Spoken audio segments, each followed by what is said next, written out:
존귀와 굴욕이라는 제목으로 말씀을 나누는데, 존귀와 굴욕이 오늘 그 에스더서에 나와 있는 6장 본문의 말씀을 통하여 우리에게 알려주고자 하시는 바가 무엇일까? 전체 10장에 걸쳐서 이 에스더서가 기록이 되어 있는데, 특별히 오늘 6장 전체를 제가 본문으로 정한 것은 우리 에스더서의 1장부터 10장까지의 내용 가운데에 어찌 보면 그 항상 모든 이야기에는 기승전결이라는 게 있잖아요. 근데 오늘 본문의 말씀 6장의 말씀이 가장 클라이막스로 가는 그 단계가 아닐까 생각이 듭니다. 그래서 모든 이야기의 기승전결을 다 알면 좋은데, 그 중에서 앞에도 모르고 뒤도 모르고 중간을 모르면 가장 절정에 이르는 어느 그 부분을 보게 되면 조금 더 전체 내용을 이해할 수 있는 그러한 이해를 우리에게 주기 때문에 오늘 본문 한번 6장을 한번 본문으로 정해 보았습니다. 에스더서에 나와 있는 그 내용들 가운데에 먼저 말씀을 드리면, 이 안에서 우리가 아마 아시는 분은 아실 거예요. 성경을 많이 읽어보신 분들은 에스더서의 전체 읽어보면서 처음 어떻게 보면 하나님이 기록해 주신 책인데 하나님이라는 그 단어가 나오지 않는 것을 보고 가끔은 의아해합니다. 그리고 하나님이란 단어가 나오지 않으니 이 1장부터 10장까지의 내용에서 과연 이게 진짜 성경이 맞나? 뭐 이런 생각을 하는 경우도 가끔 있더라고요. 그런데 하나님이라는 단어만 들어가 있지 않지, 실제 이 에스더에서 전체의 흐름을 이끌어 가시는 분은 하나님이심을 아마 오늘 설교를 거의 끝나갈 때쯤에 되면 이해를 하시게 될 것입니다. 그 이유인즉슨 이 흐름 속에서 나타나는 여러 사건들 속에서 시간마다 하나님께서 간섭하시는, 우리가 흔히 신학적인 용어로 섭리라는 단어를 사용하잖아요. 그리고 예정이라는 단어도 사용하시고, 하나님께서 이 모든 것들을 이끌고 가고 계시는구나 라는 것을 말을 할 때 사용되는 그 단어, 섭리하시는 하나님, 그 내용들이 시간을 하나님께서 구체적으로 명시해 주셔서 그 가운데에 이끌고 가고 있음을 간접적으로 나타내 보이시기도 하고, 직접적으로 개입을 하셔서 보여주기도 하시는 부분이 있기에 오늘 에스더서에 나와 있는 전체는 분명하게 하나님께서 기록해 주신 말씀이다, 성경이 맞다라는 사실을 먼저 말씀을 드리고 시작을 하겠습니다. 한 사람을 소개하고 싶습니다. 아마 이분을 아실지 모르겠는데요, 우리 역사의 인물 가운데 한 분이에요. 혹시 인문학을 좋아하거나 철학을 좋아하거나 또 문학 이런 쪽을 좀 좋아하시는 분들이라면 아마 이분에 대해서 아실 것 같습니다. 그분이 어떠한 그 기록들을 남겼는지를 말씀드리면 당장에 아하 이렇게 하실 거예요. 이분은 러시아 분입니다. 러시아 분이고, 이분의 어머니가 결핵으로 사망을 했습니다. 지주였던 아버지, 그러니까 좀 부유하게 자랐던 것 같아요. 그 지주였던 아버지가 그 지주로 있을 때에 그 밑에 있던 많은 노예들, 그들의 원한을 사서 살해를 당했습니다. 그 모습을 본 충격으로 오늘 지금 방금 말씀드리고 싶은 그 사람은 간질로 인하여 평생 그 질병을 가지고 살았습니다. 그렇게 살아가는 동안, 어려운 질병을 가지고 살아가던 동안 그의 삶 가운데 그가 군의 장교가 되기도 했는데, 너무나 사회주의에 관련된 심취해 있다 보니 어떻게 해서든 이 사회적인 것들 가운데에 개혁을 좀 하리라, 그 가운데 혁명을 꿈꾸며 비밀 조직도 만들어서 거기에 가담하다가 총사령을 선고받았습니다. 사형 직전에 그 러시아의 황제의 특명으로 인하여 그가 살아나기는 했으나 이제 시베리아 벌판에 있는 감옥으로 가서 거기에서 평생을 살다가 죽어야지만이 되는 그러한 일을 당하게 된 이 사람이 있었습니다. 그런데 그때 시베리아로 가고 있던 기차 안에서 이 사람이 한 독일의 여성을 만나게 됩니다. 그 여성이 그에게 신약 성경 한 권을 쥐어줍니다. 그리고 그에게 이 책을 주면서 너가 비록 감옥으로 가서 시베리아 그 허허벌판에 가서 힘들게 너희가 있다가 결국엔 죽을 것이지만 그 성경을 보고 너가 위로를 좀 받았으면 좋겠다. 그래서 그 성경을 전해줍니다. 그래서 그 성경을 받아들고 이 사람은 시베리아 수용소에 가서 있는 동안에 얼마나 차라리 죽는 게 나을 것 같은 그러한 생각을 가지고 있는 상황에서도 틈틈이 이 받았던 성경책을 읽어봅니다.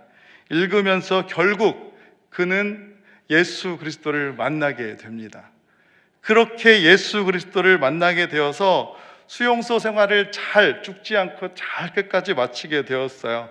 그래서 그가 돌아와서 우리들이 잘 아는 이 책 제목을 말을 하면 이 사람이 누구일까 알게 될 겁니다. 바로 백치, 죄와 벌, 그리고 까라마조프가의 형제들, 이런 굉장히 그 후배들 가운데 톨스토이라는 작가의 굉장히 먼저 좋은 선배가 되었던 토스트에프스키라는 그 러시아 대문호입니다. 그가 만약에 시베리아로 그렇게 수용소에 가는 길목에서, 기차 안에서 이 자기에게 성경을 주었던 이 독일의 한 여인을 만나지 않았더라면 어떻게 되었을까요? 아마도 만나지 않았더라면 우리가 지금 이렇게 갈망하면서 그렇게 읽고 싶어 했던 귀한 문학 작품을 우리가 접하게 되었을까요?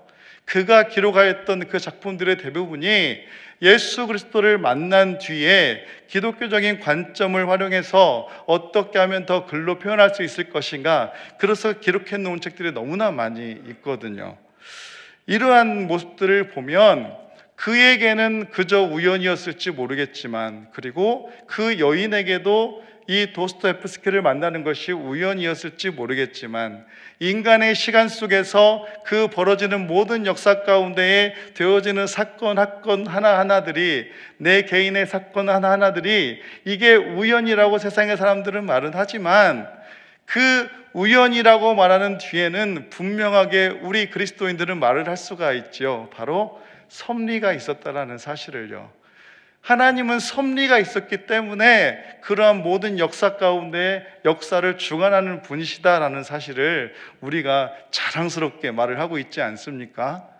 그렇게 섭리하시는 하나님, 그렇게 내 삶의 모든 구석구석을 이미 미리 아시고 애적해 놓으셨던 그 하나님, 그 하나님께서 오늘 본문 가운데도 동일하게 시간차는 있지만 그 어느 한 시대의 시간 속에서 하나님의 섭리가 있었다라는 사실을 보여주고 있다라는 것이죠.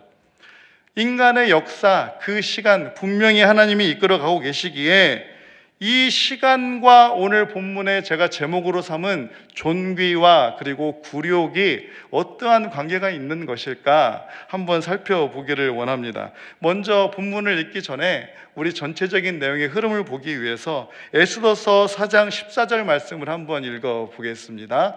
에스더 4장 14절 같이 시작. 이때에 내가 만일 잠잠하여 말이 없으면 유다인은 다른 데로 말미암아 노임과 구원을 얻으려니와 너와 내 아버지 집은 멸망하리라. 내가 왕후의 자리를 얻은 것이 이때를 위함이 아닌지 누가 알겠느냐 하니. 아멘.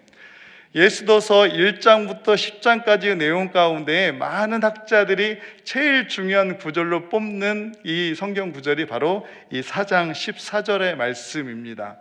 왜 그럴까요? 그것은 바로 이 한 단어 때문에 그렇습니다. 방금 읽었던 단어 중에 처음에 나오는 이때에, 이 단어 때문에 그렇습니다. 제가 아까 말씀드렸죠. 하나님의 섭리는 시간과 관계가 있고 이 시간 속에서 일어난 일들을 통하여 우리의 인간의 역사 속에서 당하는 여러 가지 많은 경험들, 그 사건들을 통해서 분명히 하나님은 그 하나님을 드러내고 계신다라는 사실입니다. 이때에 모르드게가 에스더에게 지금 이 4장 14절의 말씀을 하고 있는 것이죠. 네가 왕비가 된 이유가 무엇 때문에 그러겠느냐?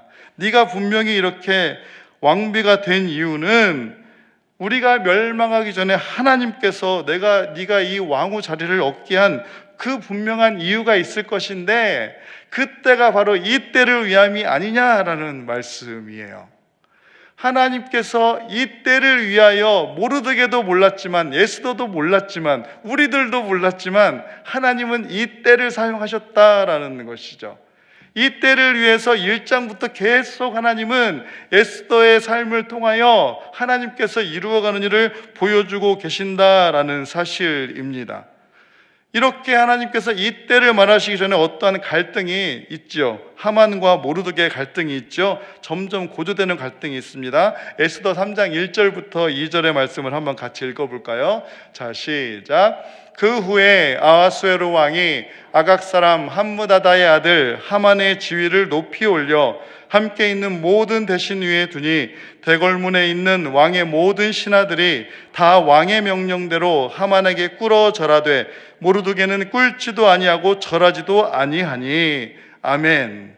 방금 읽었던 말씀에 그 앞서 있었던 사건입니다. 왜 하만이 이 유다인들을 멸족시키려고 하는지, 그 상황 가운데에서 에스더 네가 왜 왕후가 되었는지 이때가 아니냐라고 말했던 그 시작이 바로 이것 때문에 그렇죠. 하만이, 그 아하수에로 왕이 하만을 신하들 중에서 제일 높이입니다. 그 제일 높은 지위에 오르니 이 아말렉 족속의 후예라고 볼 수 있는 이 하만이거든요. 이 하만이 유다에 대한 얼마나 강한 적개심과 적대감이 조상 대대로부터 있었을까 생각을 해보면 당연할 수도 있는데, 그 마음을 가졌던 하만이 지위가 높아지다 보니까 왕에게 허락을 받아 모든 사람들이 왕 밑에 자기가 최고이고 자기를 향하여 꿇어서 엎드려 절하는 것들을 세상 이 나라의 사람들에게 다 말했다, 이러는 것이죠. 그런데 모르드게는 그렇게 하지 않았다라고 기록을 하고 있습니다. 꿇지도 않고 절하지도 않았다라고 이렇게 기록을 하는 것이죠. 왜 그랬을까요? 그냥 기분이 나빠서? 아니죠. 모르드게는 유다인이었습니다. 조상 대대로 그들과의 관계 가운데에 모르드게는 학자들이 말을 하는데 사울의 후손 가운데 하나 이야기를 합니다. 그런데 이런 관계 가운데에 유다인과 아말렉 족속 하만과는 분명히 적개심이 이 관계 속에서 절대 그렇게 할 수가 없었지요. 하나님께서 그 관계 가운데에 이렇게 대조적인 모습으로 화려하였지만 무기력하게 살았던 또 왕비 에스더가 태어나기 전에 와우리, 이 왕후의 관계 가운데서도, 그리고 겸손하였지만 강력하였던 이 에스더 왕비 에스더 관계 속에서도 대조를 통해서 하나님께서 하나님 되심을 더 드러내는 모습을 보이며, 하만과 모르드게 관계 가운데서도 대조를 통해서 그렇게 하나님의 모습을 드러내고 있다라는 사실입니다. 어떠한 관점에서 에스더서 전체를 보면서 우리가 성경적인 은혜를, 적용점을 찾을 수 있을까? 여러 가지가 있지만 오늘 본문 가운데서는 처음부터 이야기를 했지만 섭리입니다. 그 섭리에 관해서 좀 더 이야기를 해보려고 합니다. 결국에는 에스더서의 마지막에 가서 10장에 가서 3절에 이렇게 에스더의 결론이 나옵니다. 하나님께서 이렇게 하셨다. 하만이 지위가 높았지만, 사람들은 하만의 지위를 높였지만, 왕은 하만의 지위를 높였지만 결국에는 하나님께서 모르드게의 지위를 높이는 그 상황으로 끝나게 되는 것을 말씀해 주고 있습니다.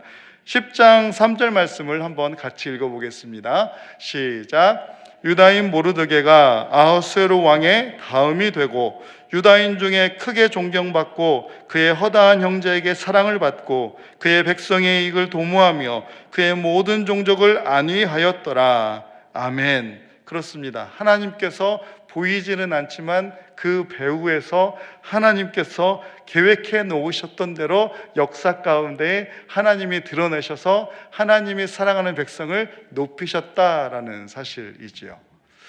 우리도 하나님께서 높이실 겁니다.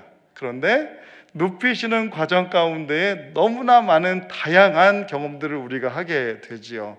때로는 우리가 감당할 수 없는 일도 만나고 심지어 목숨을 잃을 정도의 심한 일들도 겪게 될 수도 있고요.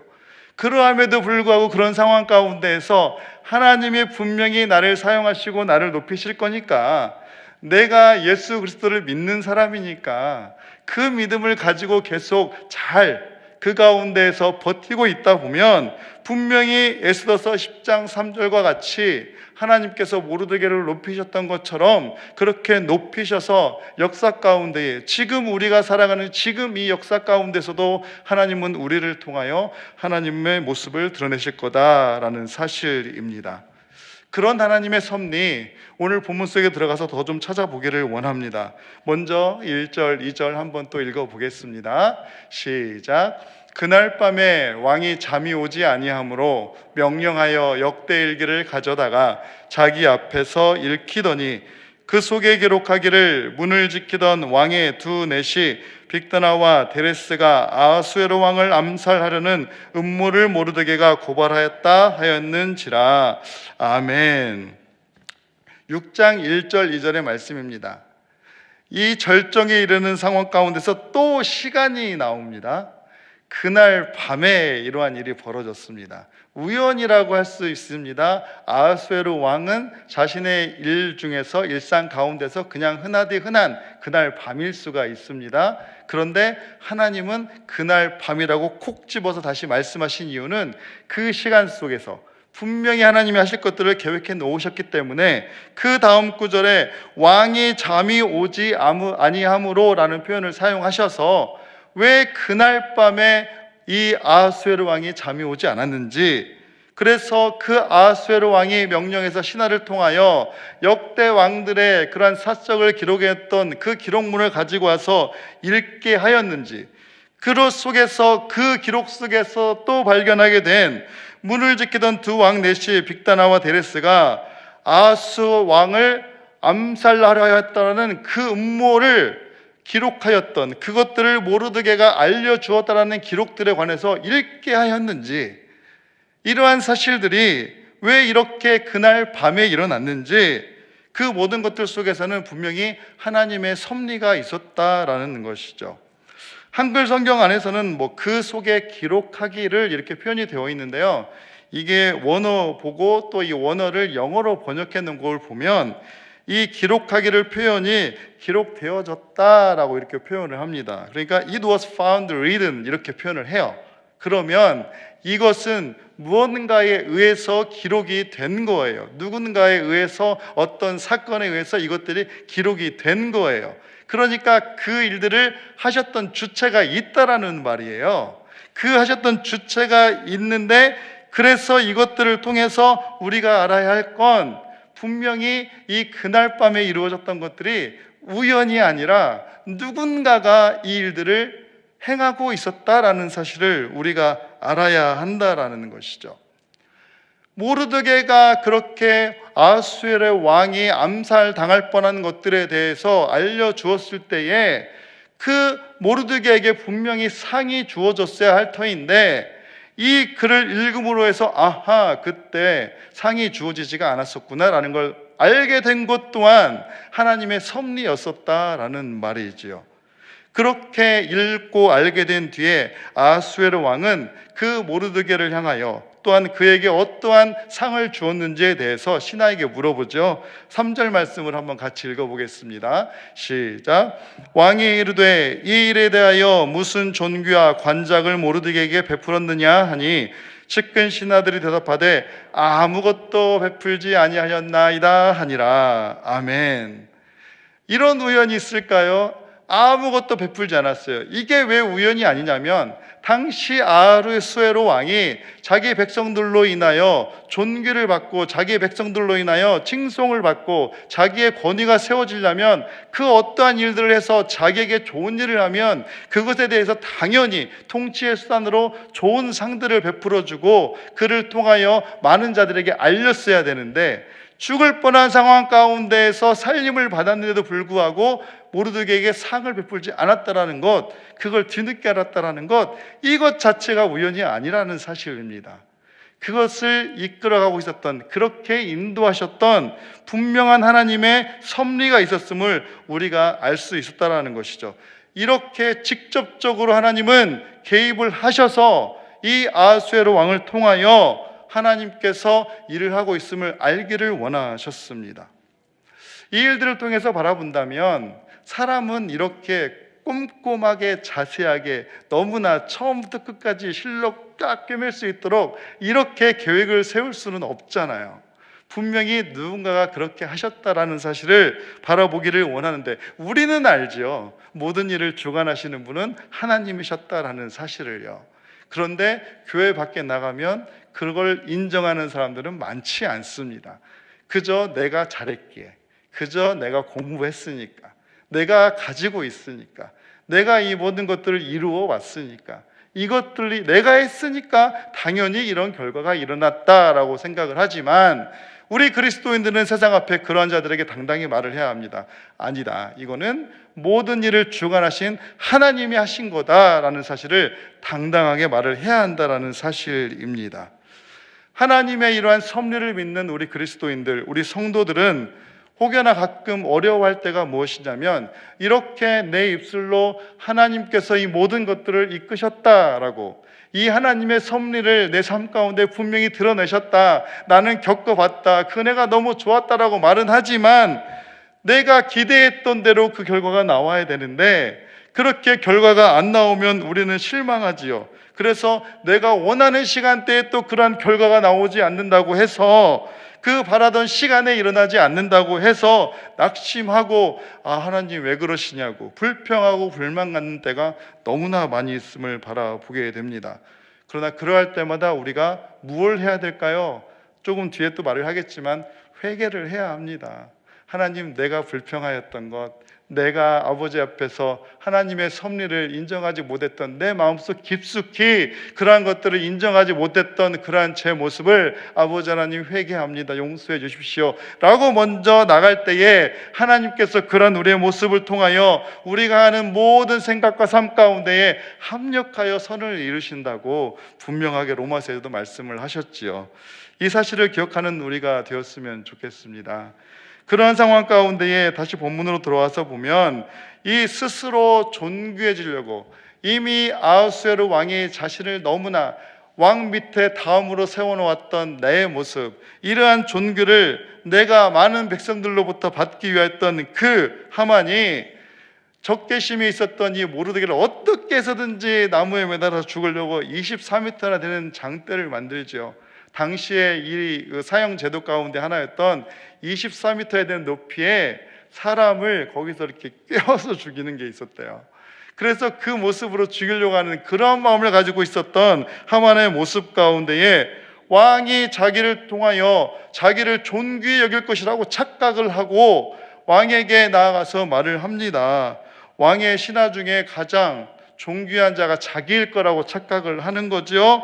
그런데 맞습니다. 왕은 하만을 가장 존귀한 자로 여길 수도 있습니다. 그러나 하나님은 그 하만을 존귀한 자로 여기려고 하는 게 아니라, 그게 중요한 게 아니라 이 흐름 가운데에 어떻게 하면 하나님의 백성들을 구원해 낼 것인가, 그러한 과정 가운데 악인이었지만 하만을 사용하여 하나님의 선한 뜻을 이루어가기를 원하셨는지, 그것들을 우리가 발견을 해야 한다는 것이죠. 하룻밤 사이에 하만의 위치가 자꾸 낮아집니다. 자기일 줄 알았는데, 그래서 왕의 의복을 입고 왕이 타는 말을 타고 성내에 가서 내가 왕이 정말 사랑하는 사람이다라고 말을 하고 싶어서 자기일 줄 알았는데, 그렇게 하면 좋겠습니다라고 아하수에로 왕에게 의견을 제시했음에도 불구하고 그가 아닌 이 모르드게의 모습을 통하여 그렇게 하겠다는, 그렇게 상을 베푸겠다는 그 모습들 속에서 이 하만이 너무나 염치가 있었을까요? 구멍을 찾고 싶었을 것입니다. 그래서 그 하만이 어떠한 모습을 보입니까? 바로 자기 아내 세레스를 찾아갑니다. 그리고 자기에게 처음에 조언을 해주었던, 앞선 2장에서 나왔던 그 모든 친구들, 지혜가 있다 여겨지는 그 친구들을 찾아가서 말을 합니다. 그러자 그 아내와 친구들이 그렇게 이야기를 하지요. 너가 행하였던 그 가운데에, 모르드게를 통하여 너가 있는 그 모습들 가운데에 분명히 네가 능히 그를 이기지 못하고 엎드러질 것이다 라고, 자기의 아내조차도, 자기와 가까이 엮였던 친구들조차도 그러한 말을 듣게 되지요. 굴욕입니다. 존귀할 줄 알았는데 굴욕을 당하는 것이죠.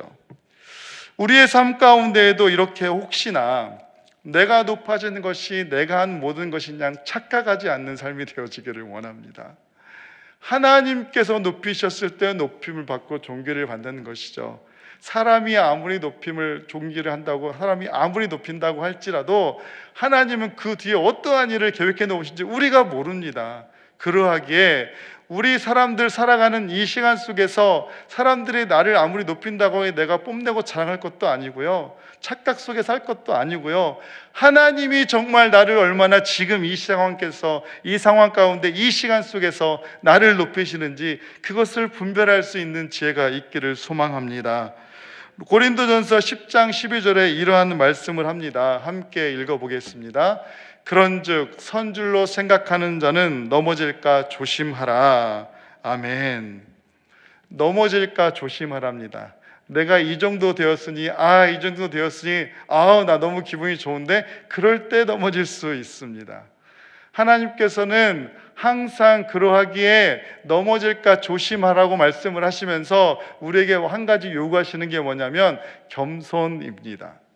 그 겸손함으로 매 순간 우리가 무장을 해 있을 때에 이렇게 어떠한 결과 속에서 내가 만족할 만한 결과가 드러났을지라도 그것 때문에 넘어지지 않고 다시금 하나님께서 하셨으니 하나님 나의 앞으로 모든 것들도 하나님 인도해 주십시오 라고 말을 할 수가 있다라는 것이죠. 영적으로나 육적으로나 모든 것들 가운데에 서 있었다고 다 되었다라고 내가 착각하며 있을 그때가 바로 넘어질 수 있는 순간이니까 우리 성도들은 그러한 것들을 늘 유념해 두었으면 좋겠습니다. 교만하지 않는 것이 귀함을 우리 모두가 알았으면 좋겠습니다. 하만은 그러한 상황들 가운데 이제 왕의 명령으로 자신을 무시하였던 모르드게에게 자기가 받고 싶어했던 그 존귀를 다시금 모르드게에게 해주는 상황이 발생을 하지요. 굴욕이라고 말씀을 드렸습니다. 굴욕이라는 것이 보면 스스로 높아지려고 할 때 당하게 되는 경우가 많이 있는데, 실제로 누군가에 의해서 내가 굴욕을 당하는 경우도 있고요, 어떠한 경우에는 아무도 나에게 굴욕을 주려고 무언가를 행하지 않았는데 내 스스로 혼자 굴욕을 당하고 있구나라고 여기는 상황도 있더라고요. 그런데 오늘 이 본문 가운데 하만이 당한 이 굴욕은 바로 후자에 해당합니다. 아무도 굴욕을 준다고 자기가 그렇게 자기 위에 땅한 사람 높은 사람이었던 아수에로 왕이 자기를 굴욕을 주려고 하는 것도 없었는데, 그가 스스로 혼자 생각할 때에 그 하만의 재산을 건드리지도 않았고, 그저 왕은 모르드게를 높이려고 생각을 하고 있었는데 자기 스스로 심중에 말하면서 내가 너무 구멍을 차지해야 되겠구나, 내가 너무 쥐구멍이라도 들어가야 되겠구나, 이런 상황이 벌어지게 되었다라는 것이죠. 애당초 자기의 것이 아니었습니다. 존귀를 받으려고 하는 그 모든 것들이 이 하만의 것이 아니었죠. 하나님의 섭리 가운데서는 하만의 것이 아니라 오히려 모르드게의 것이었습니다. 그런데 그러한 착각 속에 있는 하만의 모습을 통하여서 하나님은 분명히 다시 그 가운데 착각 속에 있는 네가 다시금 벗어날 수 있는 기회를 하나님께서 얻게 하시는 것을 우리가 볼 수 있어요. 아내 세레스가 이야기를 합니다. 유다 사람의 후손에게 굴욕당하기 시작했으니 능히 이기지 못할 것입니다 라는 말을 이 자기 남편 하만에게 했을 때에, 하만은 그 말을 듣고 만약에 즉시로 내가 그렇구나, 회개해야 되겠구나, 돌이켜야 되겠구나 이렇게 생각을 했다라면, 그러면 그 하만의 삶이, 목숨이 어쩌면 그때 당시에 바로 그렇게 죽게 되는 상황이 되지 않았을지도 모르겠습니다. 그런데 하만은 그러하지 않았습니다. 왜 그랬을까요? 하나님을 두려워하지 않았기 때문에 그런 거죠. 하나님을 두려워하지 않으면 그렇게 하만과 같은 삶이 됩니다. 그래서 우리가 살아가는 이 시대 속에서도 하나님의 시간이 있으니, 우리는 모르지만 하나님께서 이끌어 가시는 시간과 때가 있으니 그 안에서 인간들이 발버둥을 치면서 내가 높네 네가 낮네 서로 이렇게 할 것이 아니라, 그간에서 역사하시는 하나님의 섭리를 온전히 분별할 때에 혹여나 내가 분별하지 못하고 있다면 누군가를 통해서 나에게 말씀해 주실 때에, 하나님 말씀이 기록된 성경을 읽으면서 나를 깨닫게 하여 주실 때에 그 자리에서 바로 돌이키는 것이 우리에게 필요하다라는 사실입니다. 그러할 때에 하나님께서 오늘 본문을 통하여 우리에게 알려주시는 바, 하나님의 섭리 가운데 있는 이 모든 인간의 시간은 하나님께서 이끌고 계시니 존귀와 굴욕을 허락하시는 그 모든 분도, 다 주관하시는 분도 하나님이시다라는 사실을 인정하게 된다라는 것입니다. 우리 모두 그러한 삶을 살기를 소망합니다. 말씀을 맺겠습니다.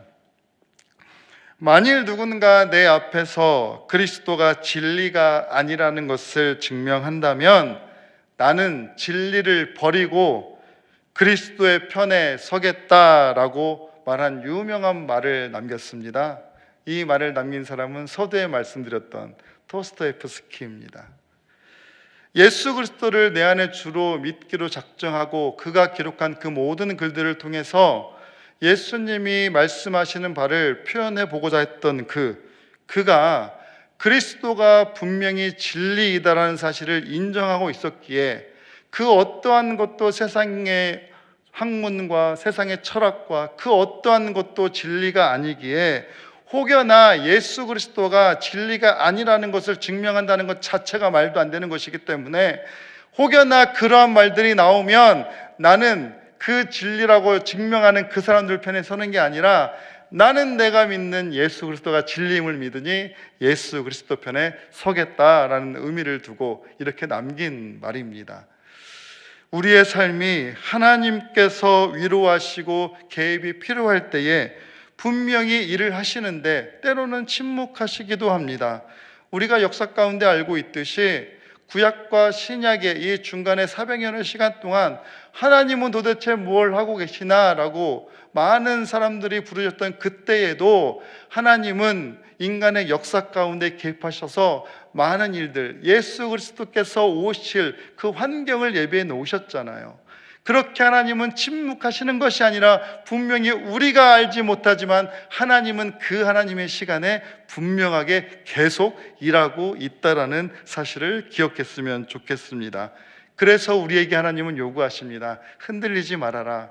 내가 침묵했다고, 내가 너의 상황 가운데에 아무런 어떠한 반응을 보이지 않는다고 너가 그렇게 떼를 쓰고 불평하지 말고, 그 상황 가운데에 유혹당하지 말고 흔들리지 말고 굳건하게 나를 향한 그 마음을 분명히 나에게 고정을 두어서 흔들리지 말아다오라고 이렇게 계속 말씀을 하고 있다는 것이죠.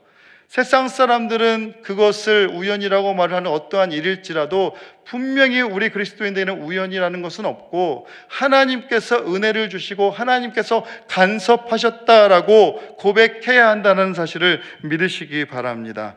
그러할 때에 하나님께서 언제나 우리의 편에, 그리스도인의 편에 서서 우리를 지지하고 계시고 우리를 바라보아주고 계시고 우리를 이끌고 가신다는 사실 앞에 당당하게 그리스도인으로 유혹당하지 않고 흔들리지 않고 살아갈 수 있게 되기를 예수님의 이름으로 축복합니다.